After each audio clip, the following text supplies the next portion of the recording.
Okay, we're good. All right. So you can see me, I hope. You can hear me, I hope. And I'm going to go back over to the table now and talk to you about the power of white. And so the picture of two squares is there for you to be able to see the power of the white circle. The white circle appears to be bigger than the dark circle, when in fact they are exactly the same size. Now, this is very, very important to know because every time you work with watercolor and you leave white paper, that white paper is going to have more power, more punch than you expect because of this visual issue. It's an optical illusion, but it also allows us to be able to use that possibility when we're painting. Okay, so what I want to do is to just talk a little bit before I start to paint here, to talk a little bit about how I use this idea of what I'm doing with watercolor, with paper, and how it works, and the types of white that I use and how I save white and all of those things, because maybe there are some things that you don't know about, maybe there are some things that I do that perhaps other people don't do, who knows. It's kind of nice to be able to understand what's going on before we start. So the biggie is that white always appears to be bigger than it actually is. All right. So that's a really big takeaway, this particular subject from this particular seminar that I'm doing today. It's absolutely huge that white always appears to be bigger than it actually is. So you have to take that into consideration when you're painting your white paintings. And so, or you're painting your white in painting, should I say. So there are many different ways to use white, to save white, to have white in your paper, in your painting. And some of them don't actually involve using the white paper. Some of them involve using other mediums. So I just want to run through those quickly and the things that I do and how I use white in different paintings and for different reasons. So one of the ways that I use white sometimes to save white areas or use another substance to save white areas is with salt. And salt is a very good medium for saving just a little bit of white. It's not pure white, okay? It won't be pure white, but it will be white and you'll be able to see it. And it will have an effect, particularly when it's in a dark area. So as well as that, I use a scraping technique to save whites. I'm sure you've all done this where you use the end of your brush to scrape out little areas while the paint is wet. Okay, so that's another technique for whites. White paint is also something that I use in watercolor. I'm not a purist. I'm sorry if you are, but I'm not a purist. I use whatever is good for the paper, for painting, and not necessarily limit myself to those particular rules. But the white paint that you use is also important because there are a couple of different white paints and they work differently. And if you use just one, you might find that you're limiting yourself to some ideas of how you can use that white paint. So I'm going to look at those in just a minute. We'll take this to one side and look at those in just a minute. There's another substance that you can use for saving whites in the paper, and it's called wax, and it's a wax crayon. And basically, it's just a candle wax. And the wax is applied to the surface of the paper first before you paint. Then when you paint over the top of it, the wax will resist the paint and it will stay there. Now, the advantage of this is you'll get softer edges than you would if you used Frisket or liquid latex, which is another way to save the whites. And you'll also get a little texture on the surface of the white. So that tends to soften it down just a little bit more because the wax picks up some of the color as you paint across the surface. Okay, so that's another possibility, if you're not aware of that, for softer whites in your painting. But you can't change it. You can't paint over it. What you see is what you get when you put the wax on. Okay, so you have to practice that a little bit and make sure that you've got it in the right place before you start. So this painting was, the whites in this painting were made entirely with wax, all of them, before I started. And so it's a good tool to use, particularly for landscapes, seascapes, and this sort of subject. Okay, so that's another possibility. White can be white because of the white of the paper. It can also be white because of how you paint it. Okay, so in these two or in these 2 or 3 subjects that I'm going to show you now, ocean subjects, I've used the white of the paper in all of these areas. I've used just a little bit of tone up against the edge of the white to make the white look whiter.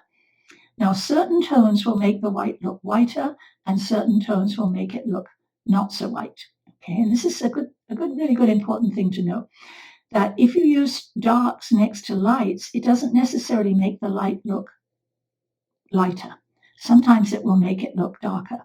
The best thing to use next to the white is a lighter tone, okay, like a light middle tone, and that will make the white sing just a little bit more.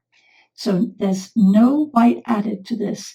I used Frisket, a little bit of Frisket to save a few of the whites in the foreground here. And I used Frisket in this one for the edges on the front here. And I used white paint in here I used a little Frisket for some of the areas, and I used white paint as well for some of the areas. Frisket tends to leave hard edges, and you have to deal with those afterwards, and that's a problem. That can be a problem. So I tend to mix and match when I'm doing these things. I decide what I'm going to do for each particular painting. Now, I was just talking a minute ago about the whites and how they work, and how some whites are different from others. And you can see in this particular painting, I've used white gouache as a spray here. And if I go a little closer in, you can see. And white gouache is generally called titanium white. Okay, and you can see that spray here going through there. You can see that's white gouache.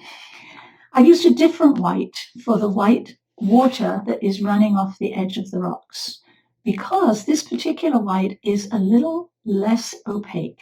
It's more transparent. This is called Chinese white. Chinese white is what we used to have. We didn't used to have the gouache, or we didn't used to use the gouache in watercolor. Chinese white is made with zinc, okay, and gouache is titanium. This one is very opaque. This one is fairly transparent, as you can see. So that can be a big advantage when you're painting. Do you want something that's really opaque, right, like titanium white, or do you want something that's just a little less so, a little more transparent? So in some circumstances, like the water that was running off the rocks here, didn't need to be pure white. It needed to have a little of the rock color showing through. And the way that I got that was to use Chinese white. You do need to know, though, that depending upon the manufacturer, some manufacturers actually make titanium white and call it Chinese white. And that's Graham brand particularly. But I tend to use mostly Winsor Newton, and I do use the Graham brand for the titanium white because it's really solid and very opaque. But I use the Chinese white in Winsor Newton because it's zinc and not titanium. And Daniel Smith is also zinc and not titanium. So do check that, because sometimes if you buy Chinese white and it doesn't look any different from titanium white, it could be because it actually isn't. So just watch for that. Okay, different manufacturers do different things with their paints, so you always have to be a little aware of that. Okay, so we talked about the idea of using whites to add to the paper, to add to the subject, and obviously in certain circumstances it's necessary to do that. It's very difficult to save white spray as the tiny dots. You'd have to do that with Frisket, and that would be a pain in the neck because it would take forever. And Frisket always leaves you with, by Frisket I mean liquid latex, right? Everybody knows that. Frisket always leaves you with hard edges, hard, sharp edges that you have to deal with. And so that's one of the problems. I have a love-hate relationship with Frisket because I love what it does in the fact that it saves the white paper, but I don't like what it does when I have to deal with it afterwards. So try to use it as little as possible. I'm using it a little bit today in my demo. But here I've used a little white gouache for the spray here, right? I have used a little Frisket here because the white hard edges were okay. I was okay with having a little bit of that in to save the whites.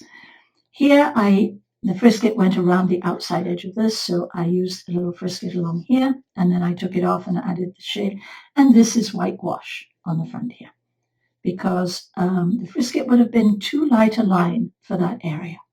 So depending upon what I'm trying to do, I'm using a variety of different ways to prepare the whites. So here's that Chinese white again, falling off the rocks, that almost opaque. And here's the really opaque white up here in the ocean. Okay, so, and then the ways that I use white in a painting in general, apart from the techniques that I'm using, are to use white possibly for the focal point in a painting. And a few minutes ago, I was talking about how to save the whites and how to make the whites sing just a little more. And to make your whites look whiter in the painting, it isn't necessary to put a really dark background around them. It's actually more important to put a middle tone or a less than middle tone in the whites and around some of the outsides of the whites, because they tend to sing and be a little brighter when you do that. The whites in the background here were lifted out of the first wet in wet wash. Okay, so that's another technique for whites, is to lift them out. And so that's kind of a useful technique. This one was lifted out and left. And when I came to this one, it had spread just a little bit. And so I painted around it after I had lifted it out. Can you see that slightly harder edge? Wanted to bring it forward just a little bit so it had a slightly harder edge there. And this one is like that. It was just lifted out in the first wash and down here too. So whites are not just the white paper. Whites are very important, and the way that they work in paintings is really, really important to understand. So you can also use your white, obviously, as a focal point. So here's a little swan. And again, using that lighter tone up here makes those tiny little white areas that are left much, much brighter, makes them sing. So we're going to look at that in a couple of paintings here to see how that works. But this obviously is the focal point in this one. You can use white in your paintings to move your eye around the painting. So the white areas kind of connect throughout the painting. They kind of lead your eye through. They connect one to the other. You could also use some of those ropes for that too.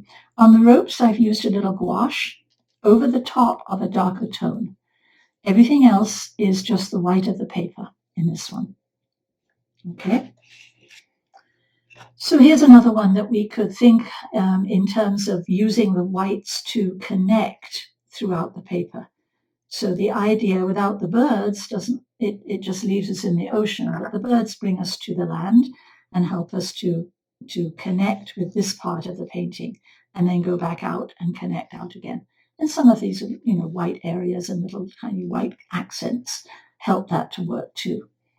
So I'm always thinking about how I can use these possibilities. A tiny little bit of white left with brush strokes, when you're doing dry brush and you end up with a few little whites that are showing, will really, really jump out. You can see that. So this is that power of the white. It'll jump out. And so it's a good idea to have them where you want them, not a good idea to have them where you don't want them. So I don't necessarily put those everywhere in the painting, but if one or two jump out here, then that feels like a little bit more spray and a little bit more water. So that seems to work okay. So I'm thinking about that when I do it.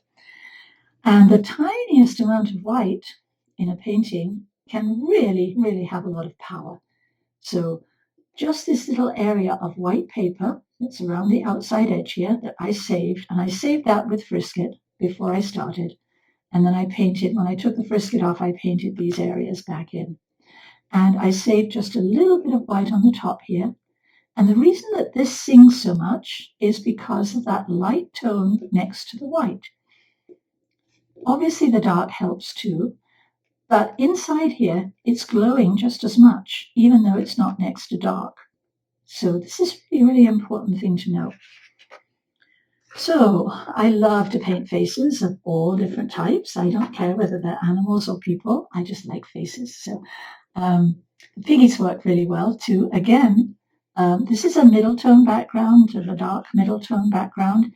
This is white, and I did use a little Frisket to save those edges and then took it off. But the tone that I put next to the white is not that dark. Can you see that? It's a light middle tone. And so that helps to make that white really, really strong. It amplifies the white, if you like.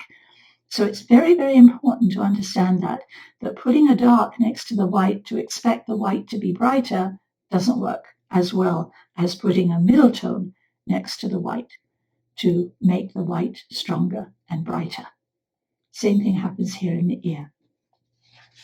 To a limited extent here also on the horse, you can see the pure white is here, and I've used a little light yellow in there next to the gray to help that pure white to pop just a little bit more. Go a bit more closely, you can see that. Still see all the pencil lines in this one too. So you can probably see that little light yellow area that I've used here and in the ear up here and in this area here. And that's next to the gray. So that helps the white to pop just a little bit more. Okay. So same idea here. If you want two white sails, you can't have two white sails. If you want them to show up, one has to be a little darker. So when you darken one, it makes this one look lighter, much, much lighter. But darkening it with a light middle tone actually accentuates that even more. And again, in the clouds, in the sky, I've done the same thing. I've used a slightly darker tone here and then a lighter tone next to bring the clouds forward to give them depth and also to make that white look a little stronger. So this was done with a big wet in wet wash. This was covered with Frisket first, and then I painted the clouds across the sky. And I used dry Kleenex to get the hard edges here, and I used a damp Kleenex to get the soft edges. So that works really well in the damp paint. When the paint is still wet, you can lift out just a little bit of paint with a damp Kleenex, and you can get a nice sharp edge with dry Kleenex. I always want to call those tissues because that's what we call them in England. So when I say tissues, nobody knows what I mean. Okay, there we go. So here we've got a reflection too, and I just left that as white when I was painting the water, and then I painted in the color in that afterwards. So again, we've got that white boat popping out because of this light edge, right? Not so much because of the dark here, more because of these edges. Okay, here's another little face that I couldn't resist. That idea of putting a light middle tone next to white instead of a dark, right? I could have used the dark all the way through, but it would not have made the white look any whiter. Can you see how white this looks next to that middle tone? Okay, but it doesn't really look much whiter next to the dark up there. So this is really, really good, important. So all of these whites were lifted out, left actually, these were saved. These were lifted out with a brush as I was painting. There's no white paint on here, but I did use white gouache for the whiskers. And that's the titanium white because it's so strong, it works in this area. Chinese white would not have worked for this. That wouldn't be a good choice for this. Okay. And I did use a tiny little bit of gouache in the eye too, but I softened it so that it wouldn't be too sharp edged. So I softened it down just a little bit so you could see that. And here's the one that you saw on the advert that Jerry sent out, I think, for this, on the notice that he sent out for this. So the other thing that you need to know about white is that sometimes when you just leave the white paper all by itself, it can be too bright and too sharp and too stark, and it doesn't feel natural. And so what I did with this one before I started to paint it, I put a loose dry brush effect of tone on the paper. And if you look very closely, you'll see there's a little bit of raw sienna in here, and there's a little bit of very light violet in here. And I put a wash over the whole area right away before I started anything else. And that makes it look much more realistic than if I had just left the white paper. The white paper would have been too strong in this case. Can you see that warm tone there that's going through and the warm tone on this side? See where I left a little bit of the white paper? That's the difference. The difference would have been that pure white would have changed the feeling of this subject completely. So white doesn't always have to be pure white, okay? White can be used in different ways. Here's another one where I've done the same thing. This is a snow scene, and snow is white, right? Well, actually, no, it's not white most of the time. It actually has a lot of tone on. This is a limited palette painting that I only use 3 colors on, and because of that, I could only use certain colors in my grays and the light tones and the warm tones. So I used quinacridone gold and cobalt blue and burnt sienna to paint this painting. And so the burnt sienna you see here. And you have to remember that burnt sienna, if you're going to use burnt sienna, you need to use a burnt sienna that is transparent to make this work. I always use Winsor Newton burnt sienna because it's transparent.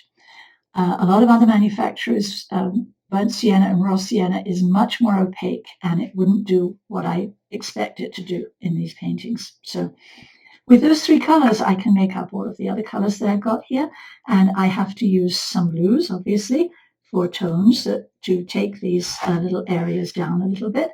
And it looks like a snow scene, but when you look closely, there's very little white paper showing. There's only just a little bit of white going through here, right? And again, that's that whole power of white issue where you can put just a little bit of color in and save just a little bit of white, and it will have more impact than you expect. Snow is very rarely white anyway, but it feels like a snow scene. It feels a little cooler at the back here. I used blues at the back here, and I used warm tones in the front here. So this is burnt sienna, and this is a gray made with cobalt and burnt sienna, and the brown is made with that too. And the quinacridone gold is used for the greens in here. So limited palettes are always kind of fun because you don't have to think too much about the colors. You don't have too many choices. You have to work with what you've got. Okay, all right. So the other way that I use in paintings that I use white is to lead the eye through the painting. Just put those on for the moment. And you can do that. These are some sketches of paintings that I've painted in the past. These are just the tonal value studies. And you can do that by using white in different places to connect all the way through the painting. So there are little whites that connect all the way through and bring your eye around the painting. So instead of using darks, as some people do, you can actually use the whites to connect. And it's a good idea if they do connect, because if they're too spotty, you get too many of these and they're too spotty, and then your eye jumps, and it's not such a good idea. Your eye doesn't flow through in a way that it could. Here's another one where the lights are used to connect, and the light source actually was very good for this, so it worked really nicely. But I purposely didn't put in a white ground area here because I wanted that flow of white going through this center area. Here's another one that you can see. It's a little farm scene. It's actually a local barn, and I added a few other things from different places. So the idea of having a light roof here and connecting with these little roofs over here and connecting with a building up there and connecting with the fences and then a few little goodies in the middle helps your eye to move around the painting. And so it's a good idea to think in terms of using white to do that. Give yourself a possibility of subject to make that happen. Where I come from in England, in Cotswolds, you see a lot of the sheep here. And so the sheep are always white in the sunlight. And so I'm using the white sheep now to connect to the fence, to connect to the sheep, to connect to maybe a little tree and a little bit more, and then to come back around. So that idea of using connections is a really, really important one. Okay, so everything else I think I've talked about now. So now we'll get into the demo that I'm going to do today. And it's an ocean scene because white is involved in an ocean scene. And so I'm going to do a small version of this subject today. And so let's just talk about the whites in this one. So the whites in this one are saved here with by painting around them initially. So painting around them here, painting around them here, and painting around them up here too. And then there is white gouache that is spattered on.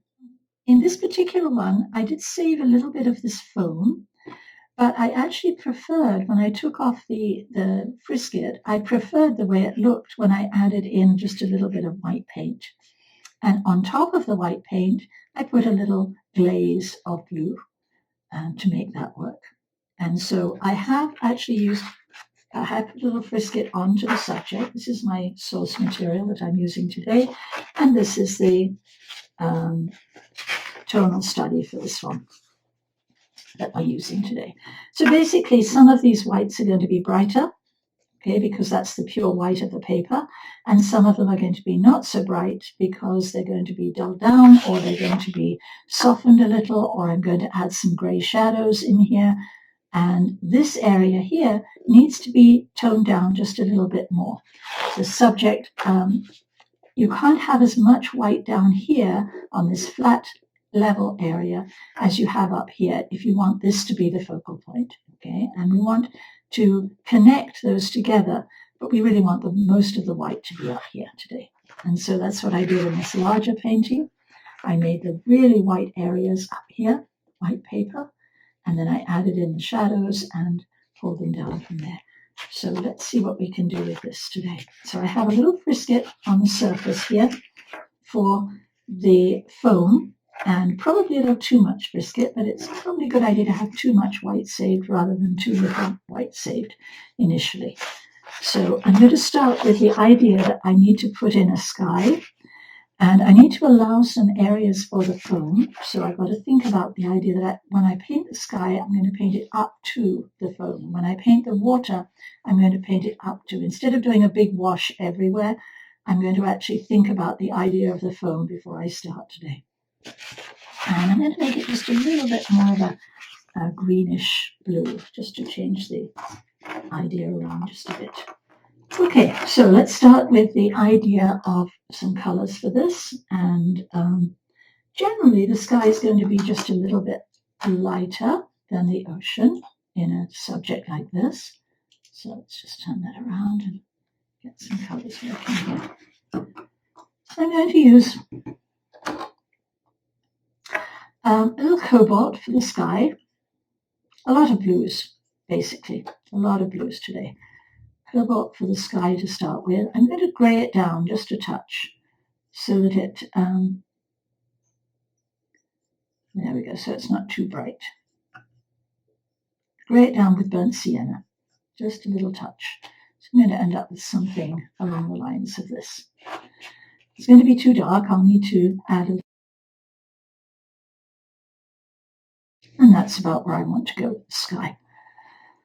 As well as the sky for the water, I'm going to be using cobalt turquoise light, a little cerulean, a little Prussian, and a little ultramarine, but mostly the blue-greens for the ocean, because that seems to be what I'm seeing more in this particular subject. So Prussian blue, we'll put some of that out, and cerulean blue, is that middle tone version of that color.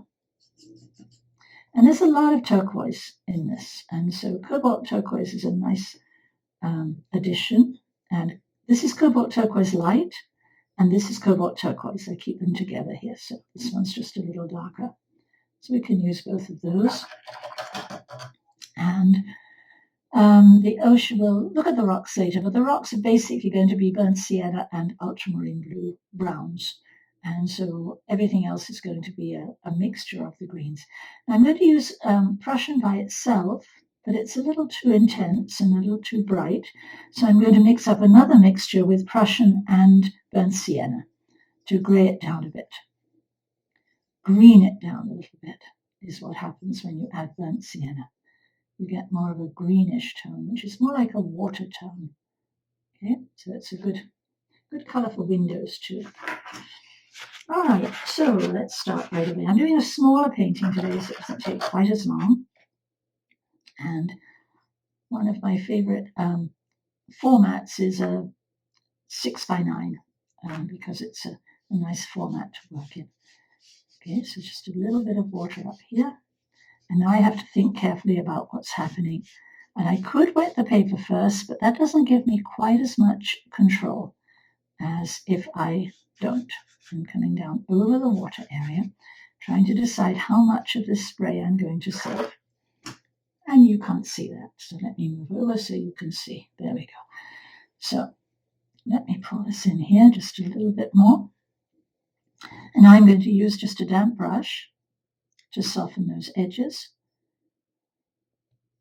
right away. And like I added a little turquoise in there by mistake, so we'll just cover over that. And we want to have just a little bit more of that coming in here. So I want an edge that's going over the top of the sky that has a soft feel. That spray is going to have a soft edge. Okay, that's a good start.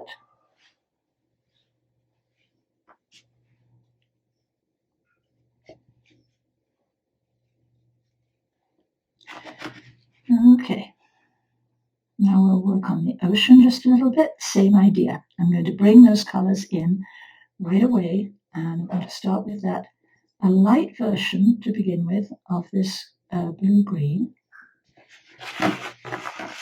Let's make it about the same as the tape tone, which is a light middle tone to start with. Needs just a little bit more water.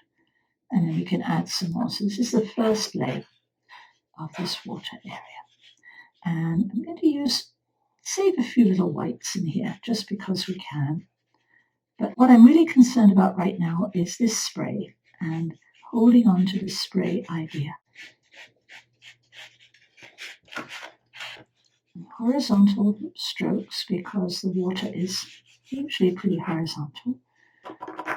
And I'm not as concerned with saving whites in the water in this one as much because I know I'm going to have a lot of white in the spray. I'm more concerned about getting soft edges quickly before it dries than I am about saving whites.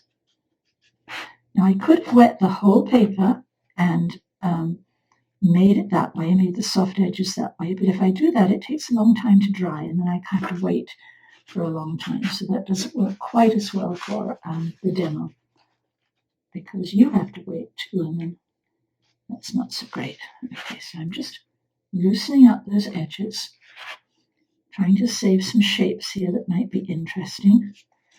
There are some white shapes in the water on the side here, some foam. So I'm going to leave just a little bit of that as I go through. And this is all pretty much from here on down is all foam on the back of the rocks. So that's pretty solid. And this needs to have a soft edge, and it's warm in here, so it's really drying very, very quickly today.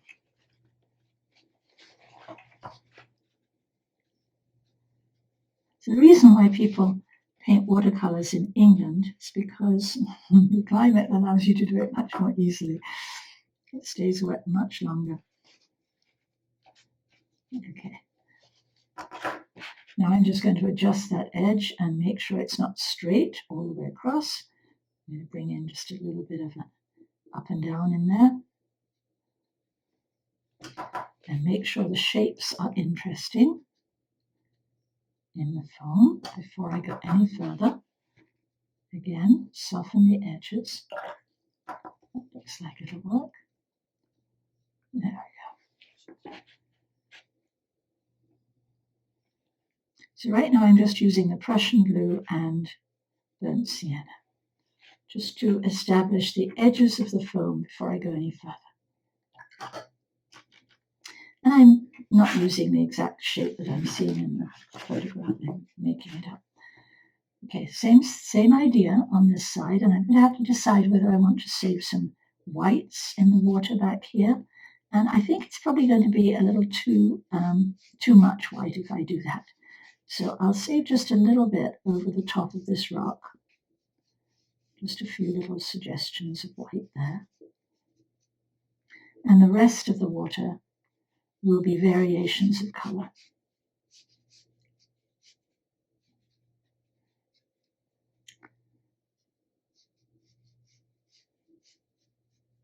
try and get that horizon. I try to get that horizon straight.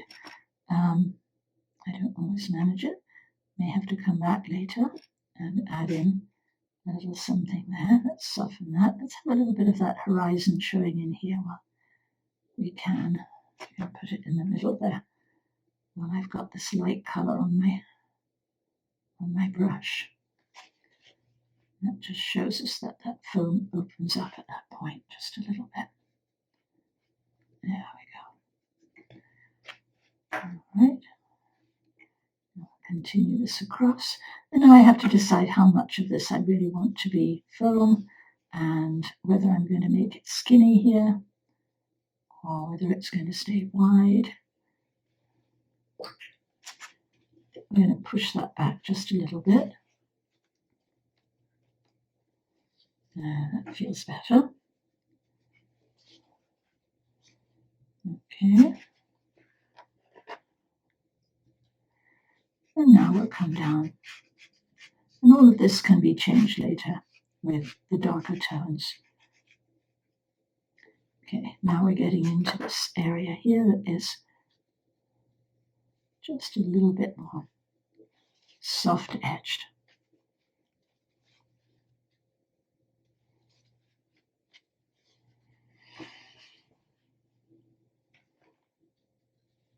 Tiny bit more soft edged there, I think.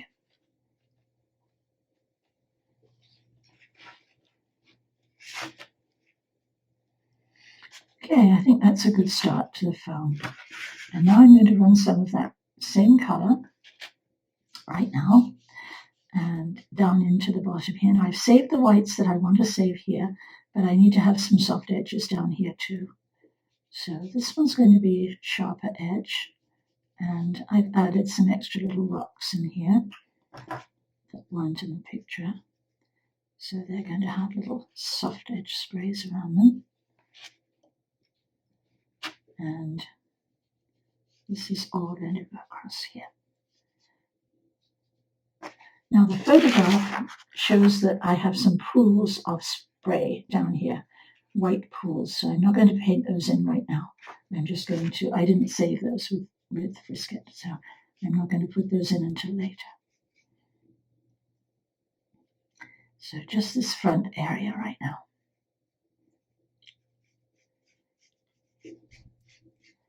Just spread that paint down, and we need just a little soft edge there. Okay. You can always come back later and add in more color, but edges are really difficult to do once the paint has dried. And so that's really what I'm doing. This first layer is focusing on the edges.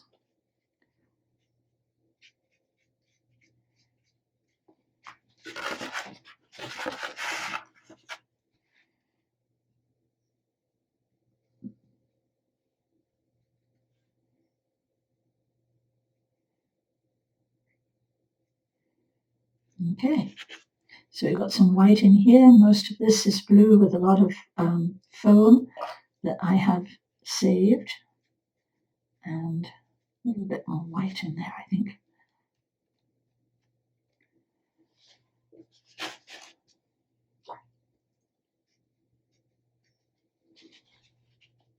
A little bit risky using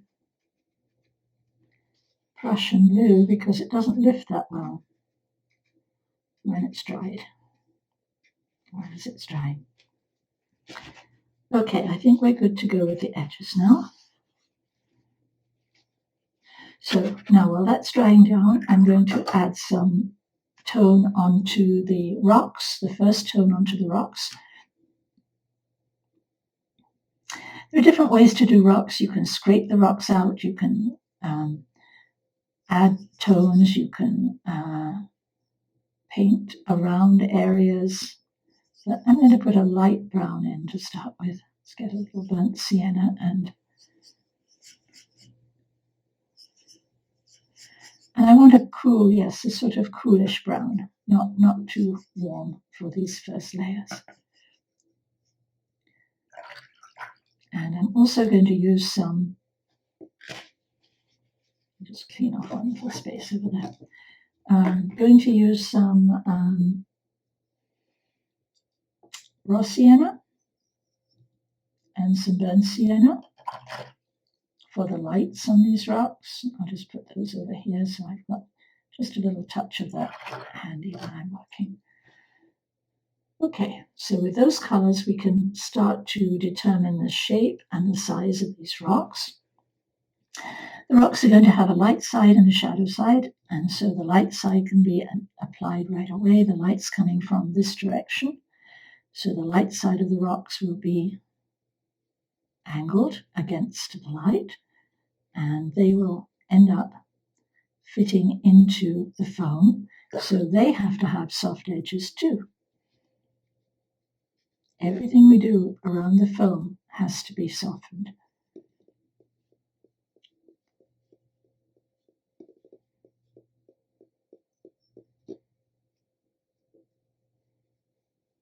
Okay, a little light up there on that one. This is a light plane. This is a light plane too, coming through here, and this one, and just a little bit of that. Okay, so those aren't really up against the foam, and these areas here need to have a hard edge against the foam, so I'm not going to soften those, and these need to have a hard edge too, so all is good with that right now. So we have that, and we have what's coming down here. That one's coming down to there. There we go. All right, now I'm going to use a little of the dark just to put in some of the slightly darker tones to start with. Thinking always in terms of tone as opposed to color, always. Now this is the area where it does need to be just a little softer up against the film. Not here, but here on this edge, just a little softer. Okay. These rocks will end up being what they are when they're finished. I don't know how they're going to end up. All I know is I've got light planes and dark planes that I need to deal with.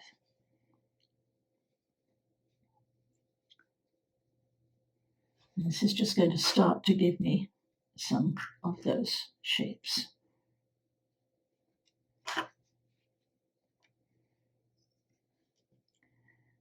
Okay, so this is a dark plane in here. This coming around here. That one.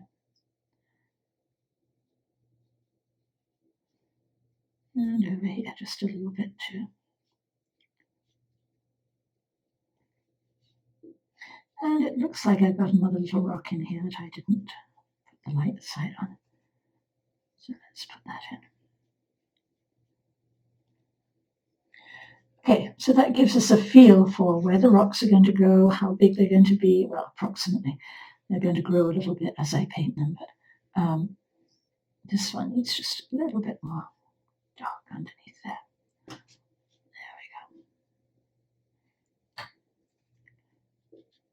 we go. Okay. Now the sky's pretty much done. I'm not going to do too much more to that. So while the rocks are drying down, I'm going to move to the ocean, back to the ocean again, and add in some more tones in there. And I don't want to finish anything at the moment. I want to explore and make sure that I'm getting the feel for this subject and things are connecting well together. Just a little bit more of that in. All right, so let's add some more color in the background. Let's use a little bit of this turquoise to make the color more interesting and a little bit darker. And I'm also going to use some Prussian blue by itself to make that happen too. And every time I do this, I have to make sure again that those edges stay soft.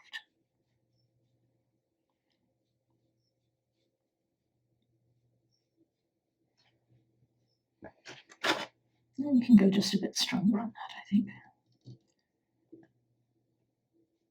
There we go. Right at the horizon, we can be just a little stronger Okay, now I'm going to use a separate brush just to avoid having to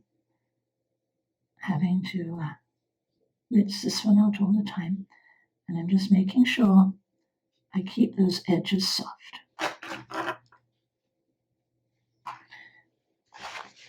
A damp tissue might help too.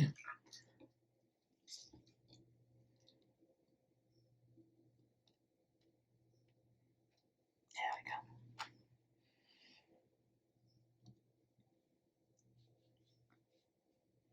It's worth spending a little time on that spray because it's important.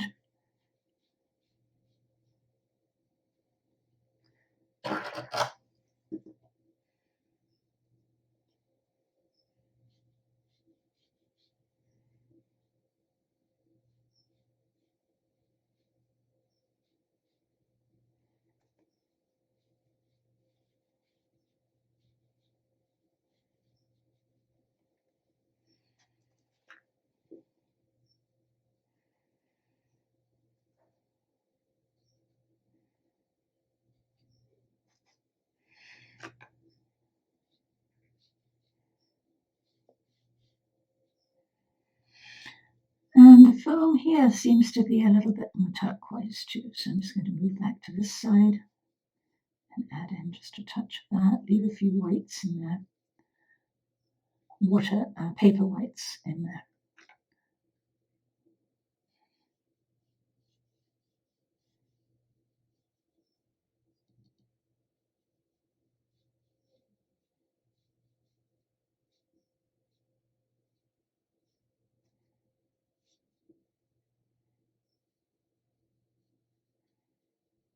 Trying to keep everything relatively flat in the background here. Not too many waves on the ocean because I want to focus on the spray and have a lot more happening in the foreground when we get there. I'm leaving a few little light areas and I can decide whether I can paint those down later. Good idea to have them there and then we can make that decision later on. Let's have a little bit more dark in here. And this is what my head is telling me when I'm painting. I'm thinking about all of these possibilities and what I should be doing, what I can do with the areas that I'm working on. There we go. Keep that soft feel. Very important to keep that soft feel.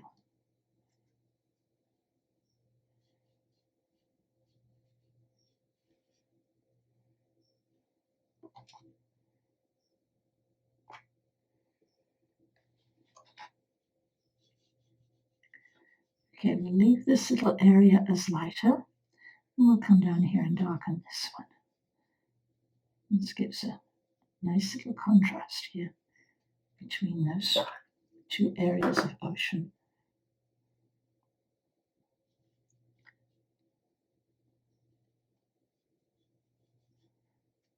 Just a little bit more dark in a couple of places there.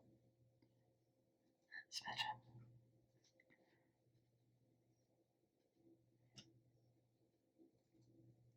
Now, it would be possible if you use 300-pound paper to wet the paper and do a lot of this in one shot. And if I were doing a larger painting, that's probably what I'd do.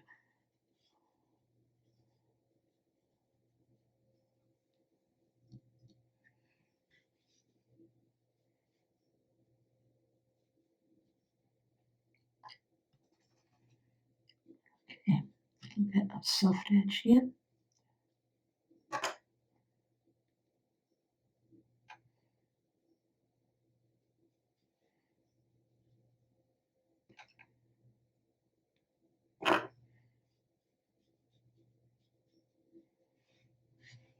Okay, that's good for now.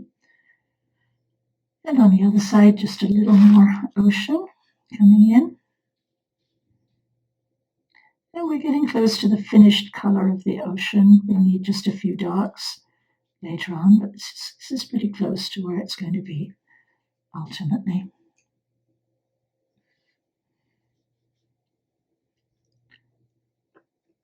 making it just a little more colourful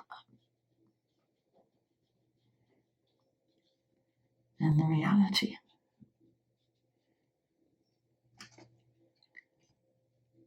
I'm going to use a few more green and turquoise tones in the foreground in a moment. And let's just soften this off.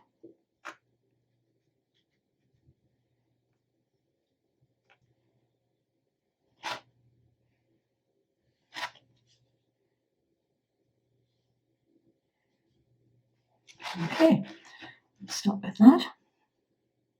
Nice little bloom up there. Just extend that out. All right, now down at the bottom here, it's dark because the light isn't really getting into this area. The spray is stopping it. So there's an area here under the rocks that's pretty dark. So we'll make that just a little darker right now. It has some foam in it.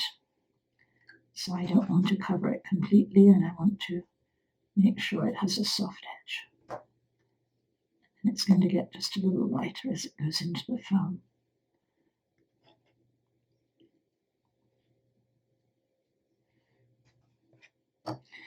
Okay, now I'm going to go for a little greener tone in this foreground. And so I'm going to add a touch of green to the, this is Windsor green yellow shade, to the mixture that I have here. The mixture that I have here is Prussian and burnt sienna. I'm going to add just a little touch of green into there too.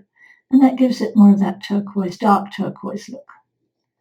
This is Windsor green yellow shade. So along here, you can see how that's a little bit more of a greenish tone. It's pretty dark too. You can add just a little water to that and make it a bit lighter to start with. There we go. Eventually it's going to be as dark as that in some places, but maybe not quite so soon. Okay. Now I'm going to soften those top edges. Let's just use the Kleenex for that. Maybe the other brush for that.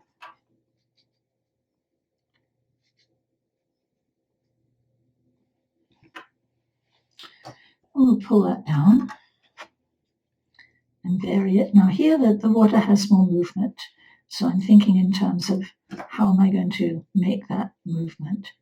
So I'm going in the direction of the waves, more like this idea, rather than completely straight.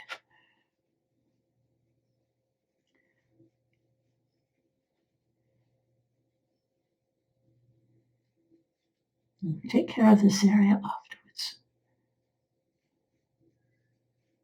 Once we have enough of the watercolor in. There's a little bit of a lighter tone here in the center of the foam, so I'm just going to run that across a bit lighter.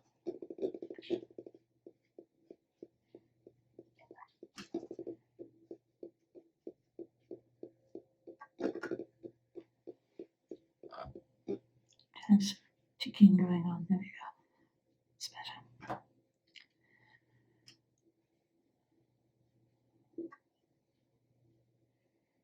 Okay, a little bit more dark where it's reflecting down into that area. Coming out to something just a little bit lighter. So I'm just trying to vary that color and give a little bit of texture down there too, to start with.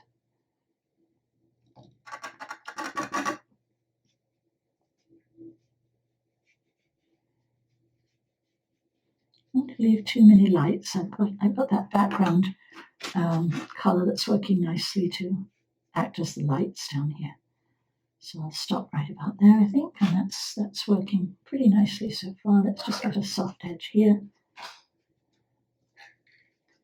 And now we can start thinking about the spray and what we have to do with that. But I think I might just work on the rocks a little bit more first before I decide where to go with that. Okay, so we need a brush that is just a little less juicy, and I'm going to use again, burnt sienna, and just go over to the palette again here so you can see. Burnt sienna and ultramarine blue for the darks.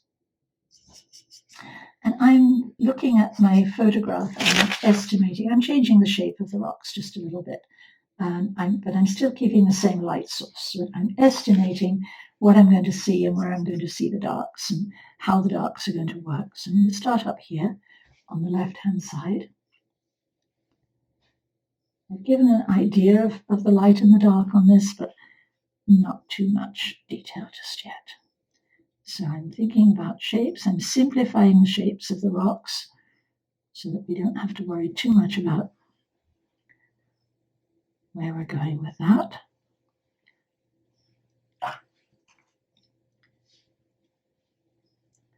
And I'm still thinking in terms of planes. The rocks have planes of light and dark. So let's stay with that idea because that's really important. And the contrast between the two is too great, obviously. And so to change that and to lighten it up just a little bit, we can add in some burnt sienna. And mix that in just a little bit with the brown to connect. And now we're getting something that feels a little bit more rocky. So rocks are easy if you think in terms of shapes and tones rather than it's a rock. Well, pretty much everything is easy if you think in terms of shapes and tones. Let's just make sure that's soft, and we're good to go. Okay, so that'll do for that side to start with. And now let's see if we can make these on the other side look as interesting, or interesting anyway. I added in a couple of little extra rocks in here, so I'm going to make sure I shape those in the same way.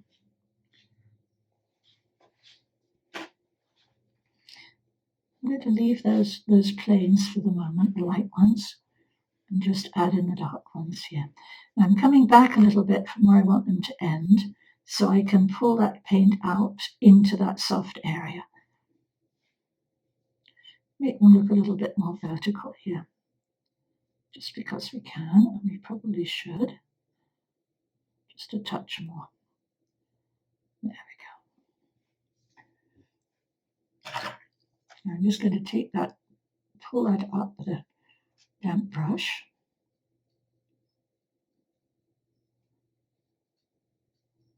To connect it to the foam.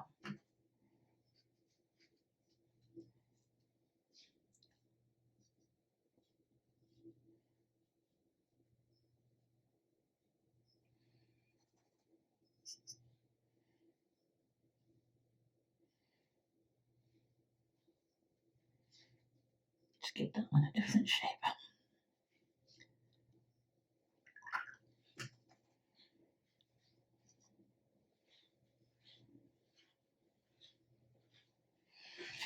As long as you're painting light against dark, you'll be in good shape for rocks and pretty much anything else that you want to paint. So you don't want to have two tones that are the same next to each other. So you have to lighten one, darken one, and that will help to make it work. So if I want this to look lighter, I have to darken this.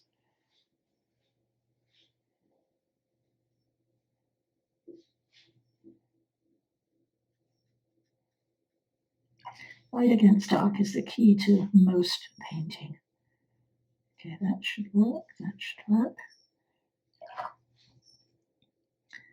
Let me change that shape on this one just a little bit.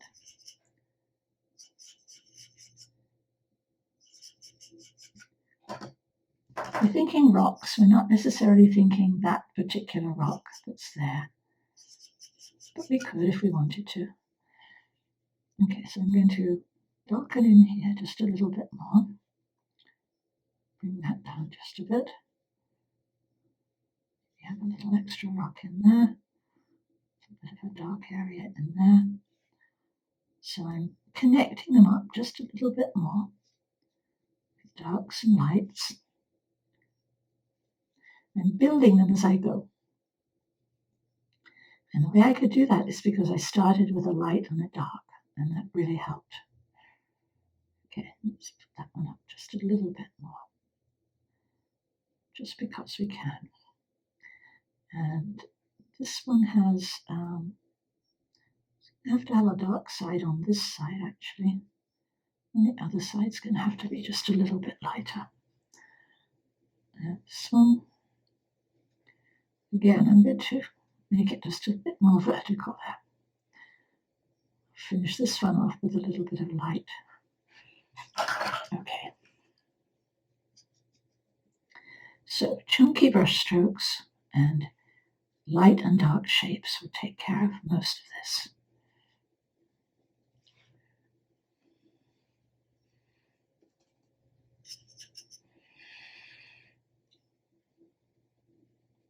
Okay, I'm going to break this one up, make it a bit more vertical. This one here, make that a little bit more vertical too. And that one. So this has the feeling of standing up in the water as opposed to just being a flat shape. And it's picking up some lights along here. So I could perhaps maybe lighten up that just a little bit.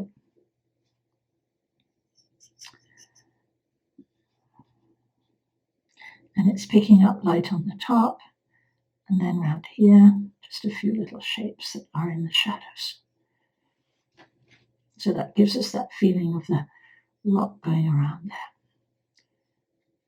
Okay, and this one, give that just a little flat look.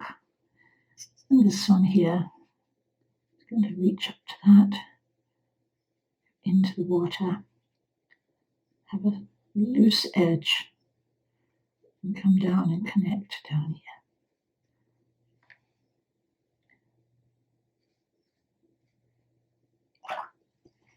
And just a little bit more burnt sienna to give those a light feel.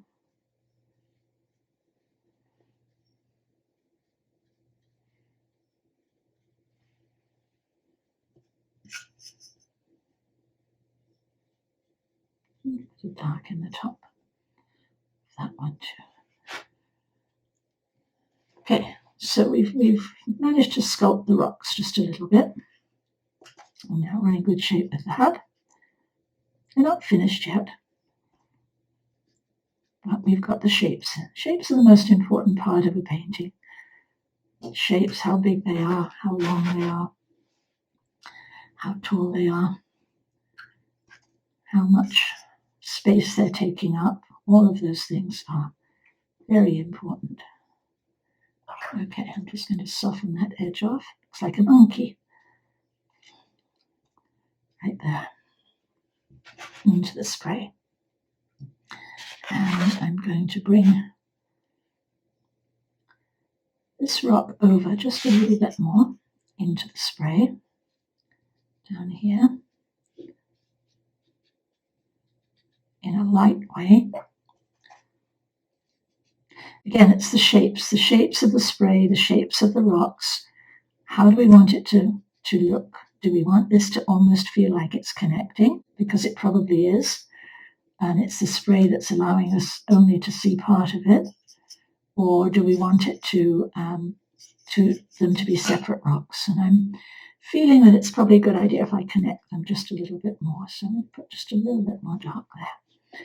And possibly just a touch more on that side, on that one.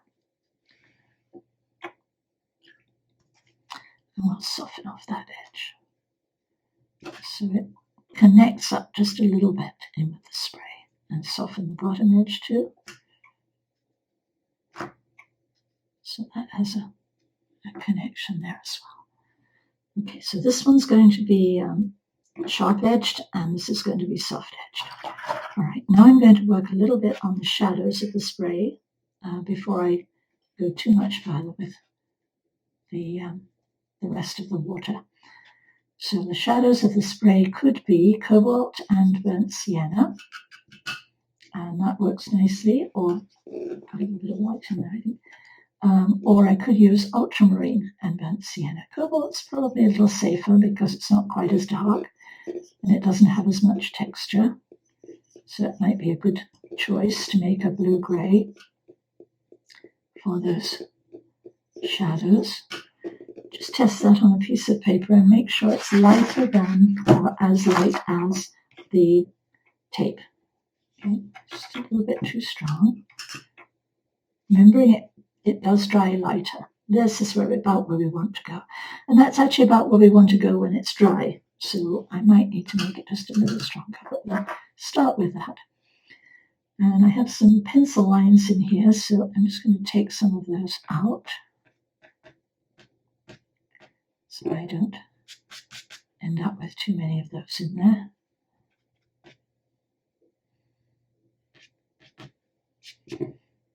Okay. So I can see, when I look at my subject, I can see that there are shadows in here and here. The light part of the spray is here, and the light part of the spray is here and here, okay, and then the edges coming through here. So I'm going to see if I can do that. It's exactly the same as the rocks. I'm looking at the same light and shadow pattern, looking at the idea of this area of space being light, or being shadowed, sorry.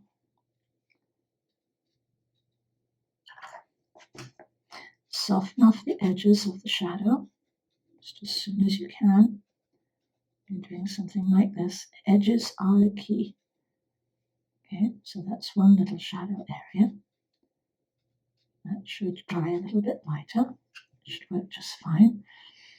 A little bit more shadow down here. And here the shadow picks up the color of the water a little bit, and so I'm going to add in just a little of that turquoise as well in here, just to make that work. Let's put it back. Leave some white.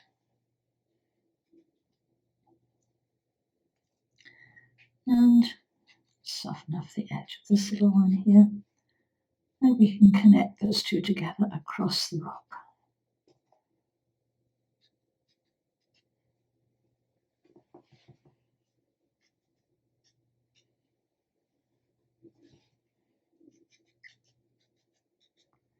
The shadows are usually going to be just behind the rocks. The rocks are casting a little shadow.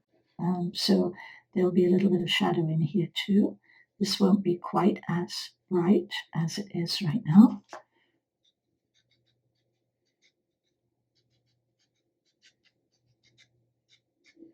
Just maybe touches of it are brighter, but not all of it.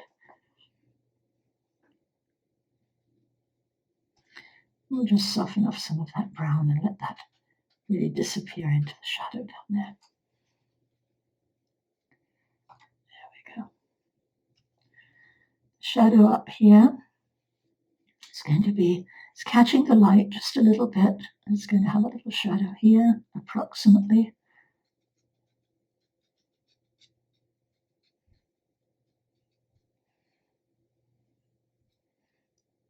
Soft edges all the way around. It's really important to watch those edges. I've got a little bit too much light here, so I'm going to pull some of this shadow across a little bit from that side and soften that off. Too much white paper there. That feels a bit better. Okay, now we're getting some depth in some back and forth in that in those shapes, which is kind of what we're looking for.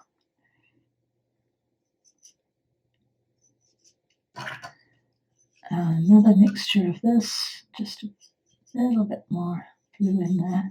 There we go. See how that looks again. That's about the same tone. It's just a little grayer. Let's add a bit more blue to it. There we go. It's pretty close to where I was before. Okay, so down here against the rock, there's going to be a little bit of shadow. And I can always add more ocean anytime to cut this spray back if I want to. But I don't think I need to right now. I think it's looking okay. What I might want to do is bring some of the water into the spray.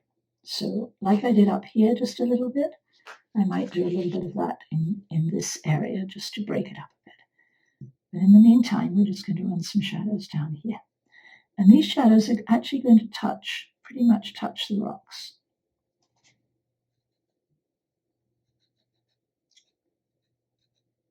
And just have a soft edge at the top.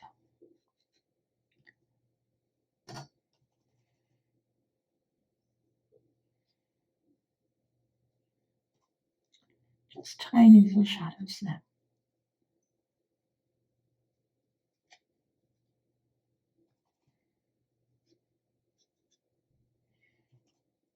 Okay, I'm going to let that settle down now. Put a little bit of shadow in there. I might just break that up a bit. Let's see how that goes. Sometimes these sprays are really huge though. They take up a lot of space. So now we're getting a feel for that. And down here, we're going to have some shadow in this area.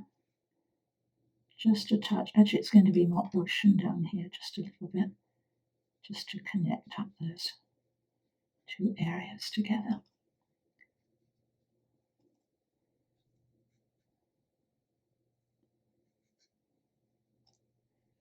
Soften that off.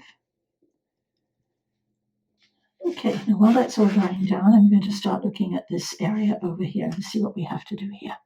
Now it's white, but it's not white because it's sitting flat, so it's not catching the light in quite the same way. And so I want something that's really pale to give the impression of white. So I'm going to lighten that shadow and see how that looks. And that might be just a little bit too much color. Let's check again. That's more like it. Something here that's almost white, but not quite. It's going to go across here. And I could do a little dry brush too and leave some of those whites showing. And so I'm knocking back the white just a bit, because if I don't, it's going to compete with the spray, and I don't want that.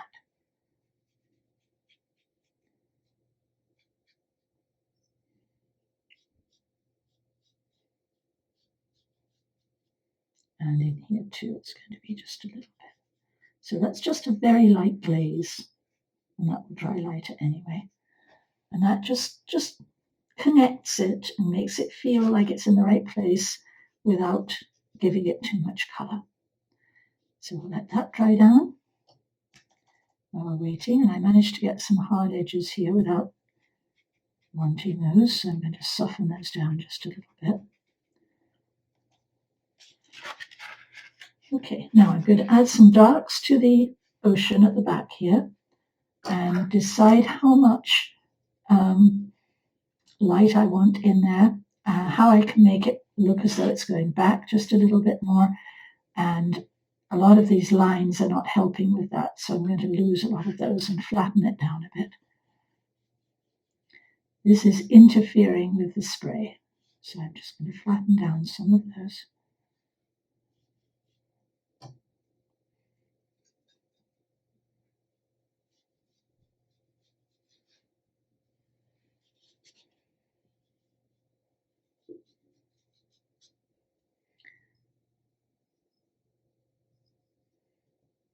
So I think it's a good idea to keep your eye on your head and what you're looking at and what you're looking for when you're painting, what effects you're looking for. I'm going to darken the horizon just a little bit.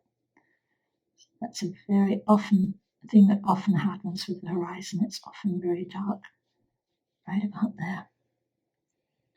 So flattening that down helped just a little bit. It stopped it being too busy. We really want the action down here. We don't want it so much in the background. But I didn't want to do a completely flat wash, just in case. So gives you a little choice if you do that. I want this to be a little more varied, so I'm going to add a few darks in there. Well, actually, some turquoise, I think, in there would be good. Let's add in just a little bit of a movement going across there. Just a touch more. Just a few lights. There we go. That's good. Okay. So we take away what we don't want. We leave what we do want. So same thing on this side. I've got too much white here that's too close to the spray. So I'm going to shut that down and bring in just a little bit of color up against the rocks.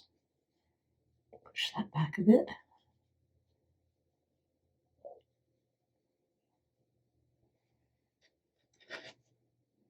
And that seems to be working well. Okay.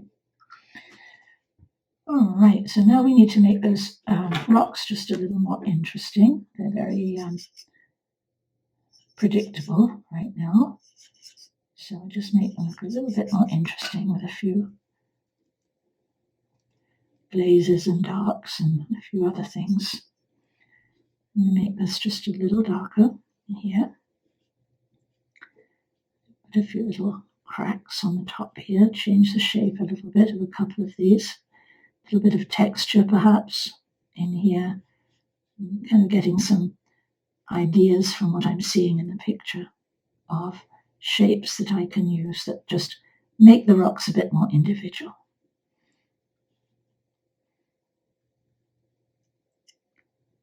And I do want these rocks to have a sharp back edge here. And so I'm going to make this one go down this way.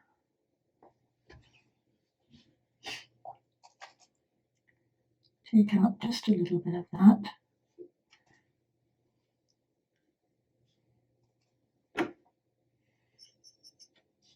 And I'm just using a slightly darker brown to make this happen. Just change that shape a little bit, connecting them together a bit more.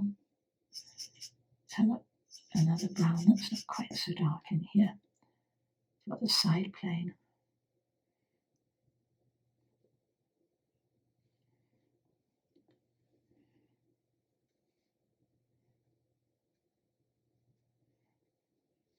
And let's give them a base that's going to work well too, so it comes out into the water just a little bit more in some places, not so much in others.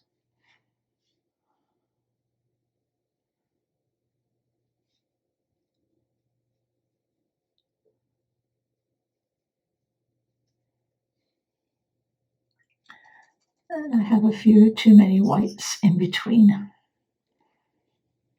That power of the white. Look at these little tiny whites, how they're jumping out. They don't need to be in these rocks. Get rid of those. There we go. That will take care of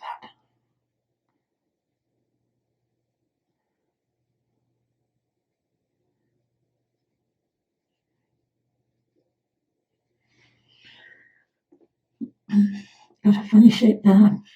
Got to change that.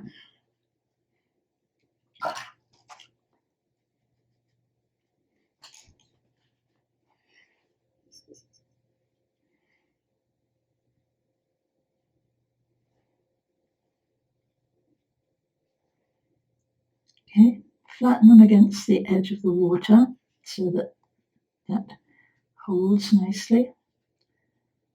And the bottom edge of this, just a little bit more information. To pull it round a bit. And this one needs to be a little flatter too. Okay, this one needs to be a little bigger, I think, overall, at the end there.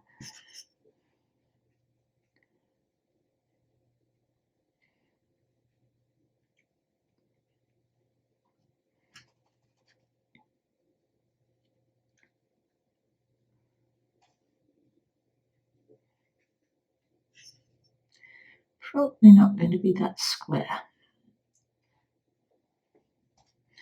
And just a little bit more of a feeling of shape there.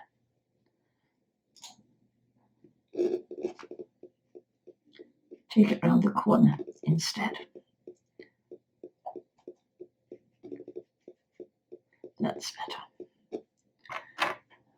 Okay, so tiny bit more dark there, and we're good to go on those for the time being. We can come back and add more goodies to them later if we need to. Let's just get some of that dark in there. And it's better to keep things simple in shape and get the tones right than it is to mess too much with those. A little bit less white on there, a bit more color.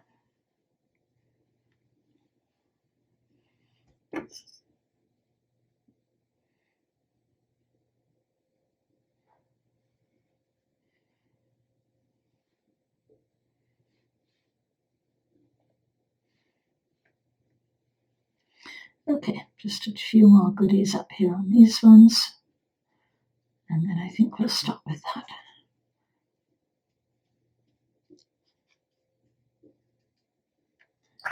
Feel like rocks now, they're fine.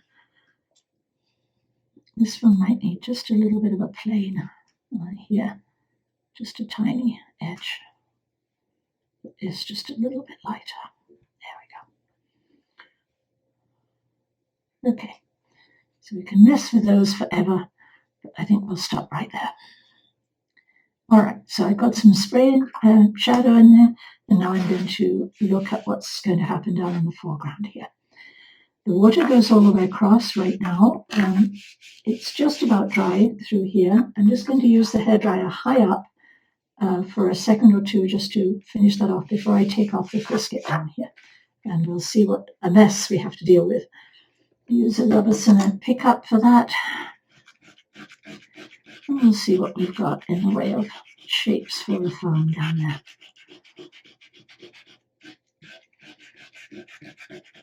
And this is one of the joys of frisket in that it saves the white paper, and it's one of the pains of frisket in that everything ends up being really hard-edged. So I usually feel I have to go over it anyway. So more often than not, I don't bother to save it. That gives us a feel for some of that foam. And I'm going to use a little white paint to make that even better. Before that, I'm going to add in just a little bit more water color in some places to make it stronger. It's not until you get into the really strong darks in a painting that the painting starts to come alive.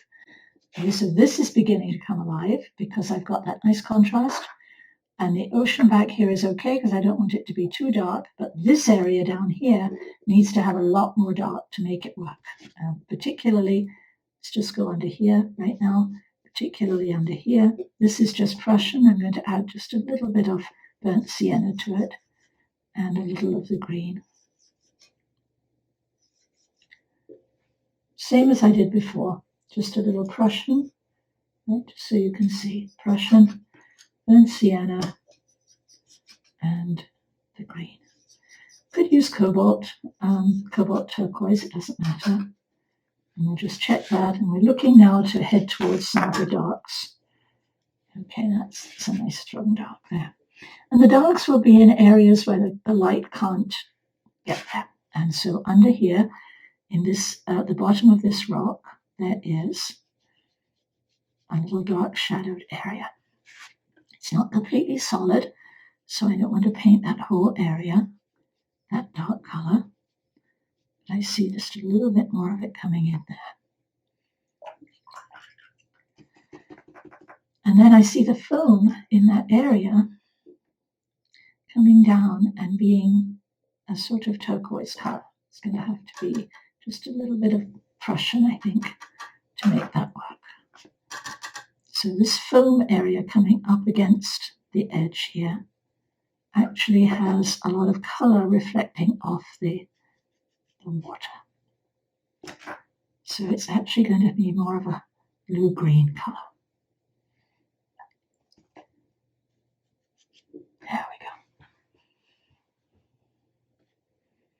And that could go up to there just a bit. I did add a little bit before, but it wasn't quite enough.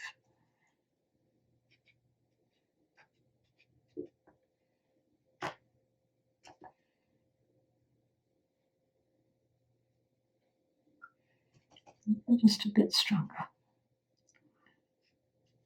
There we go. Okay, that's good. So there's a touch of foam in here, touch of light. We can just lift out a touch of light in there just to get a feel for that foam. Softer edges, slightly softer edges. And that works nicely. We've got a nice sharp edge here that we don't need. And I'm going to bring in some of the dark tones just a little bit in this area.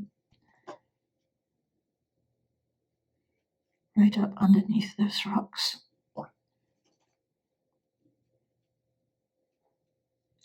The foam is coming through and hitting this rock, coming up against this rock, but it's not going to be coming down here too much. This will be mostly water.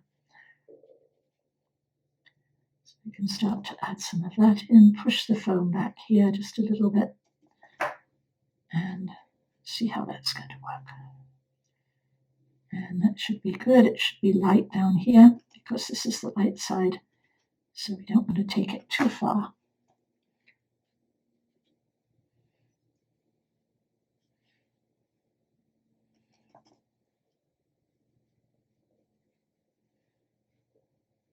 Okay, that looks like it might work, actually.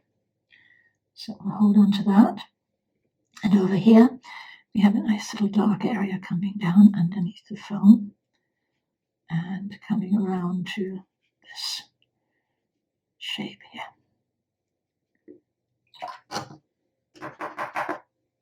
Again, it's a soft edge at the top, but not so much at the bottom.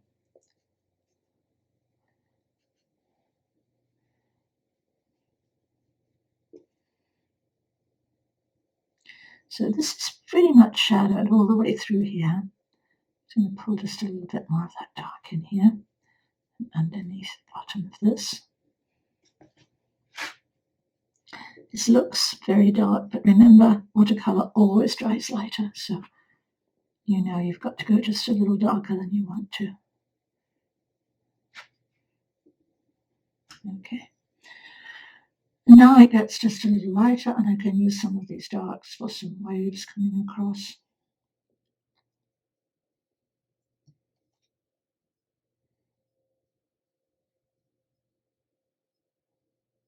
Till we get to the foam. So I'm just darkening this whole edge here up to the foam. And I really needed to take off the frisket because I didn't quite know where the foam was. Couldn't see that too clearly from before. So I'm using diagonal strokes now to get that feeling of water coming down and water flowing through here. I'm going to lighten it up just a little bit as we come to the front.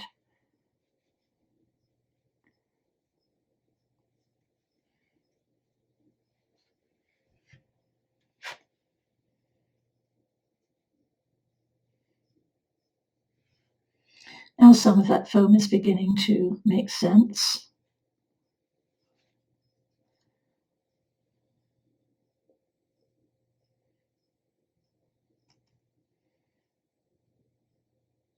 But I think I will add just a little bit of white when we get around to it. This just needs to be a wee bit darker in that space.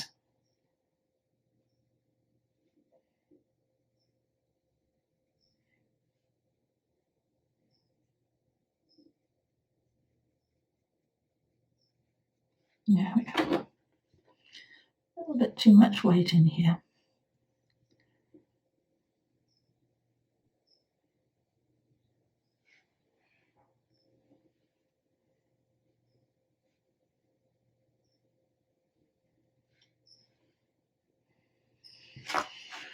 Okay, that's actually not working too badly.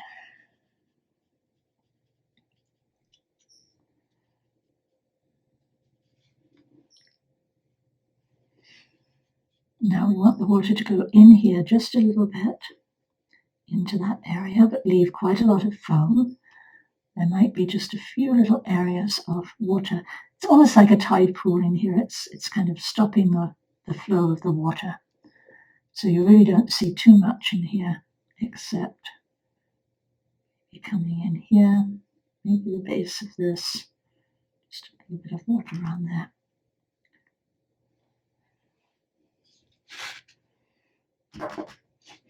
And over here it's going to be a bit lighter because the light is able to come into this area. So this will be light, this will be just a little bit darker. Put just a touch of water in here. This will be a little darker. Behind the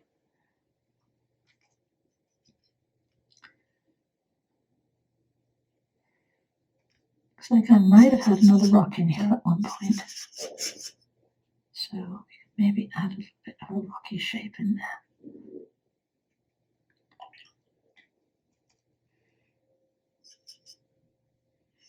It's a nice thing when you make up the rocks yourself, you can decide at any time to maybe change them or add in another one.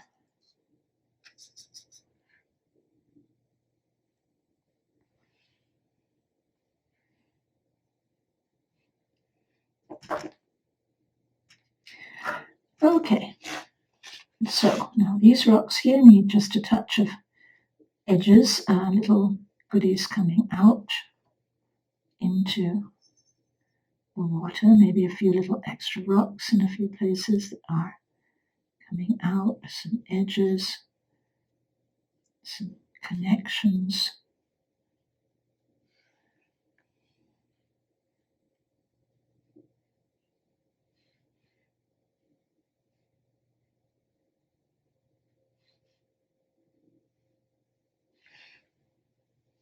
Okay, it's looking not too bad. So we'll work with that. And I think just a little bit more color in that water in a few places, just to indicate that it is water. And we really need to know that. There we go. I think that will work better. Okay, now I have to decide how dark or how light this area of the foam is going to be, and whether I need to make it darker or not.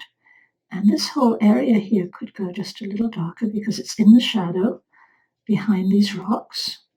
So this whole space here could go just a little bit stronger. A bit more of the foam there. We'll just tighten it up a bit. There we go. And what I'm trying to do is to make the foam look interesting and not too fractured.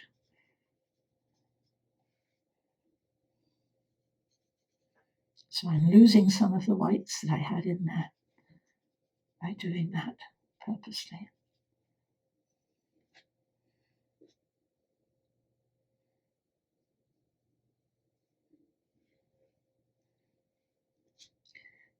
Just a slightly darker tone here. Same idea, same colors.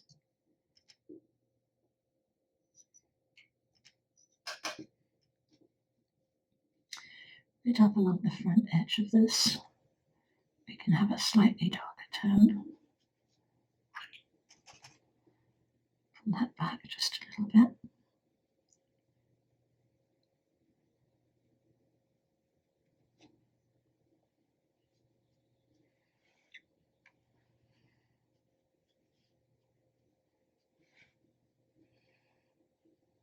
Okay, so I think that's pretty much okay for the moment. Now, my feeling is that I want to go in and change some of those sharp edge shapes with some white. So I'm going to do that in a minute. Let's just get a few more little waves in here first before we do that. And then we can see whether we need to add some more goodies to the spray. And as I look at the spray right now, I can see that I need to add that feeling of the horizon just a little darker there. Just use the brush to soften it off a little bit. So that opens up the spray, breaks it open. Probably not a good idea to do that right in the middle like I did. So we'll do it in another place as well. So I'll have just a little bit in here as well. There we go. That will feel better now. Got a little discombobulated with the start that we had there today. Just a little bit more of a shape here. Soften the edge. A bit more of a opening here. Maybe we talked about the idea of opening up maybe some of these areas because they're just a touch too big, too wide, or they would show a little bit of ocean through. Maybe in a few places like that, you might see just a little bit of ocean peeking through there. And that makes that shadow work nicely too. Okay, I'm pretty much okay with the way that's working. This doesn't seem to be, it seems to be a little too straight. And so I'm going to change that a bit. Bring this water out just a little bit more to change that feel of it being like a very straight line there.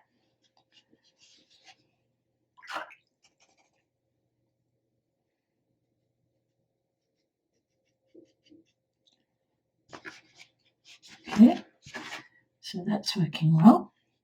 And a little bit too much spray here, so let's just lose down a bit of that and give it some different heights there. Okay, that's working pretty well now. I don't know if we need all of this spray down here, so I'm going to lose just a little bit of that and some water.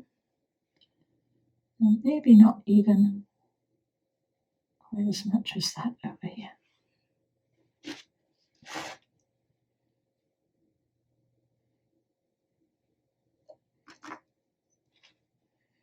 So I'm just adjusting some edges here so it makes more sense. There we go. And I'm going to take some of this rock down into the spray here and soften the edge a bit.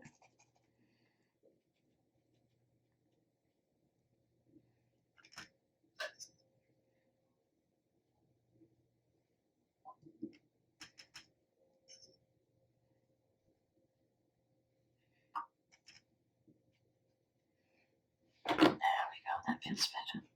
Now everything seems to connect a little better. Maybe just a touch of dark through here. And soften that edge down.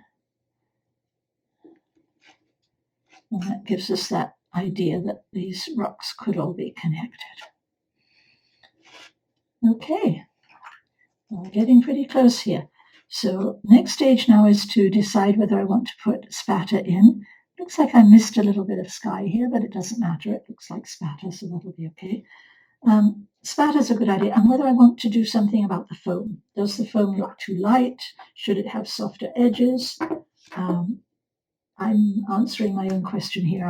I'm looking for the idea that I want soft edges in this foam, and I would like it to be just a little less bright, and so I'm going to use a little white gouache. And actually the Chinese white would work here too, but I'm going to change a few shapes, so I need something just a bit stronger.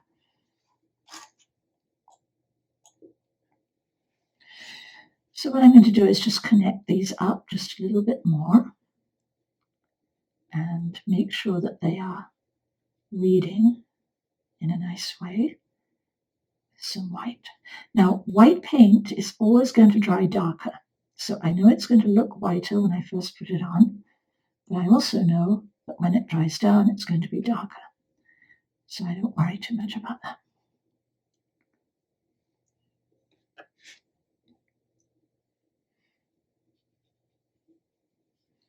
Just want to connect up some of these little edges that didn't get connected, or I lost along the way.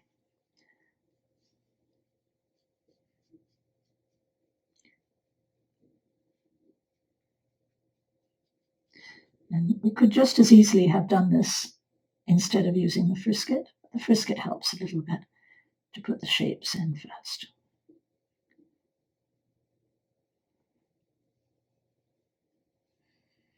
And then what I'm going to do is to put a glaze over the top of this white so that it is not as important, just like we did over here, to cut it the brightness back. And the white behind here would not be as bright as that because it's in the shadow. So it's necessary to cut that back too.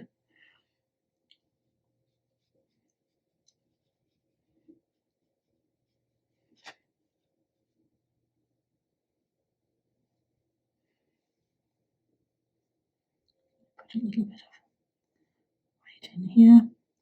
We'll bring some of this down and make it just a slightly thicker connection there.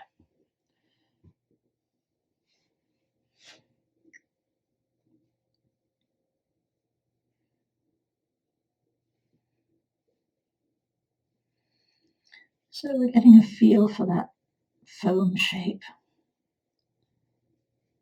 And I think that's probably going to do it. Just make sure we have some of those edges. There we go. And there's usually a lot of foam in this area. I do see in the picture, I do see a slightly larger water area. And I'm going to just increase the size of that just a little bit. And that's just through here.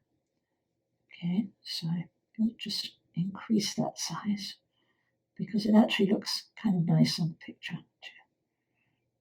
to have just a little bit more of that going on. And that helps to take care of that foam also and softens it back just a little bit more. All right.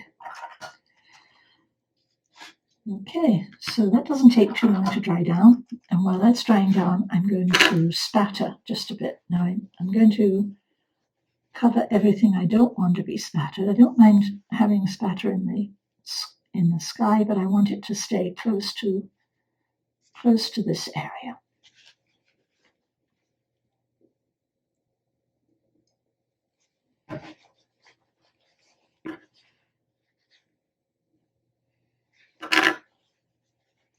And then we can take a look and see if we need to change any shapes anywhere else. So this is probably going to work if I put this here. Then I can get spatter on the top there. So I'd like to be spattered here, preferably just a little bit in the sky there. And not much in the foreground.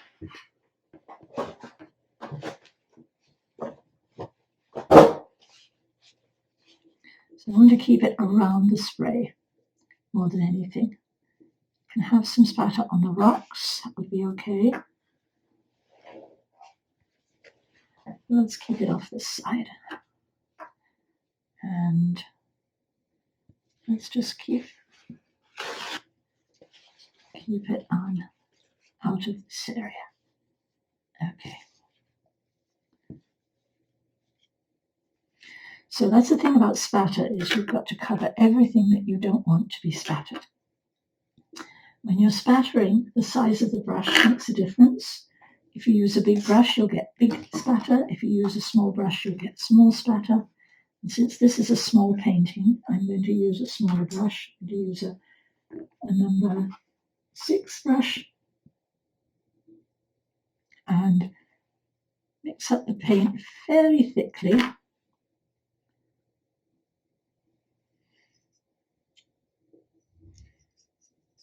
Like thick cream, okay?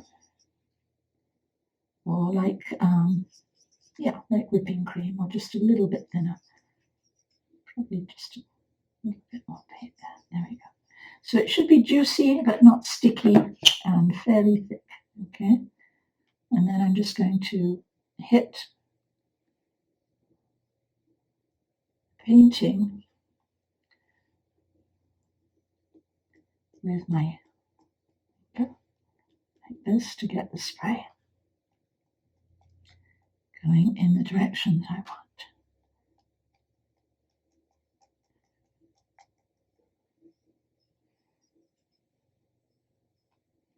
on the rocks is good. In the area of foam is good. We'll go just a little thinner on that.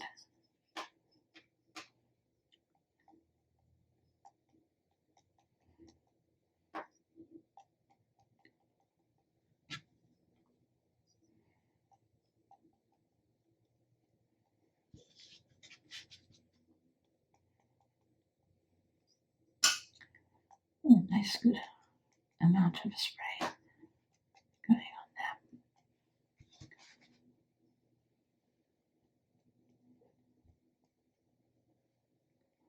there. Ooh, that wasn't very clever. Let's just lift that off.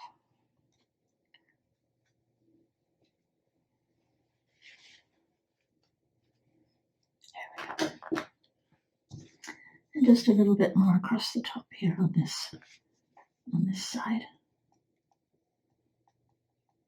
Now you can take off any spray that you don't want on the rocks at any time. You can just lift it up.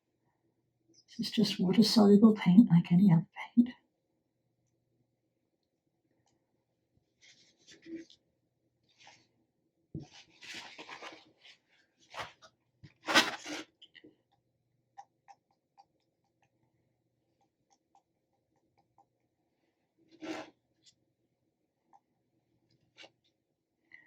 Okay, now we have just a few more dark areas to add. I'm going to soften down some of the spatter on the rocks just a little bit.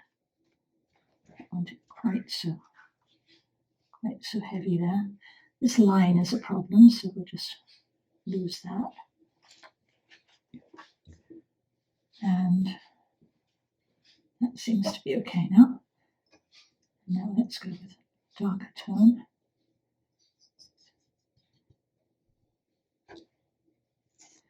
Still not quite dark enough in here because this is really in shadow. And this is really quite in shadow in here too, so we're just a little bit darker in there. Just a wee bit darker in this whole area.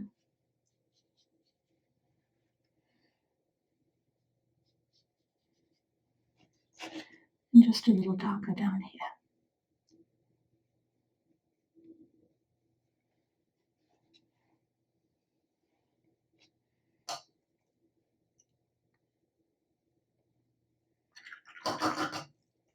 Now I'm going to lay a glaze over the top. Glaze is usually good to use a flat brush to do that, of this foam area. And it's probably a light turquoisey color. Let's take a look and see what I'm going to do with that. Something along the lines of that, just to take away the brightness of the white and to settle it down. Remember, this is going to dry lighter. Settle it down into the water so that it doesn't jump out too much. Okay. And I think I'm pretty close to being finished with this one now. Just take a look and see if there's anything else I need to do. Not too thrilled about the silhouette of the rocks here because it seems to be too straight. So I'm going to fix that. Kind of like the way it goes up and down a bit here. These are fine. This is okay, but this is one straight line. Just comes down there. And it could be more interesting than that, so let's make it so. That's a shape issue.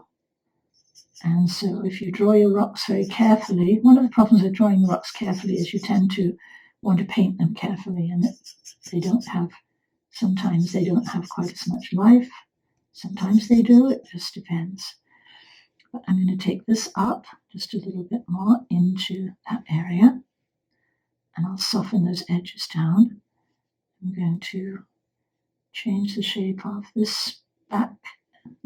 Let's put some lights in first so I can see where I'm going.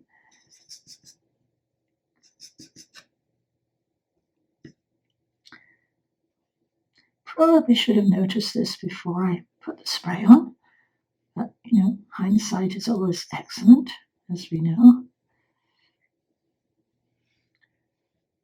That feels better. Yeah, that has just a little bit more of a feeling of interest now. And maybe we can just change the shape of that one.